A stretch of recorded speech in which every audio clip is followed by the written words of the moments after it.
We've all heard that kids should spend less time on their screens. But guess what? Newer research shows that a big part of the problem is how much time parents are spending on their screens. We're working for you with why that do as I say, not as I do thing doesn't work when you're raising tech kids. Whether they know it or not, today's children are pioneers, the first generation ever totally raised in a digital world. They've never known life without the internet or that constant companion for most of us, the smartphone. In this generation, we're just going to keep learning more and more because it's just kind of a social experiment. Tracy Foster is the director and co-founder of Screen Sanity, a help group for families having problems with technology. We can be so quick to jump in before really taking stock of what are going to be the good things about this and what are maybe some of the bad things. As a result, she says Screen Sanity was born. There is such yearning. So many people are suffering, kids and parents, and they're suffering alone. But the key to their success? From the beginning, we really focused on trying to equip the parents. The reason adults often felt uncertain talking to their kids about tech and time limits. We saw parents basically abdicating their role as parents because they didn't know what to do. The other reason? Often the parents themselves were spending hours with their smartphones, and that is one of the biggest challenges. Just ask Dr. Libby Milkovich, a pediatrician and researcher who specializes in this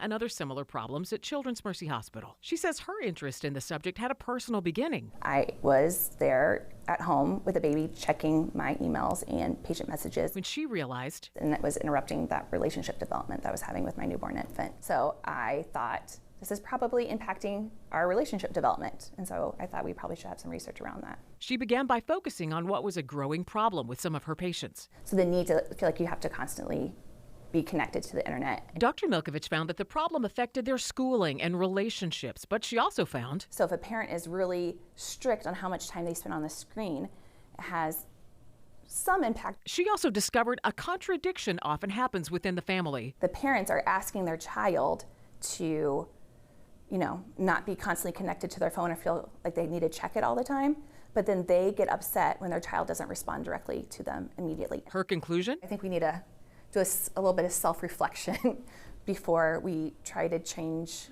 before we blame the child or the adolescent for their behaviors. So what actually helps kids most?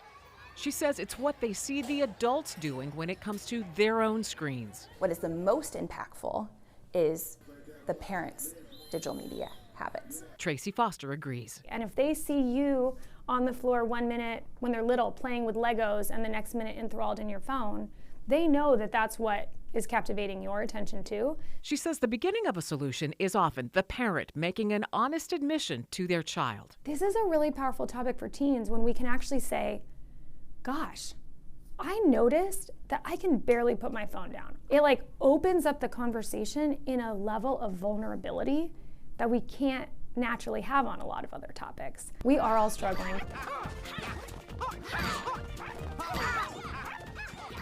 The nonprofit Screen Sanity has developed several tools for parents and pediatricians. They suggest you begin with the free download called Starting Points for Digital Health. We put that link with this story at fox4kc.com. And Dr. Milkovich is helping the American Academy of Pediatrics with new guidelines on kids and screens out next year. We'll bring you those when they come out.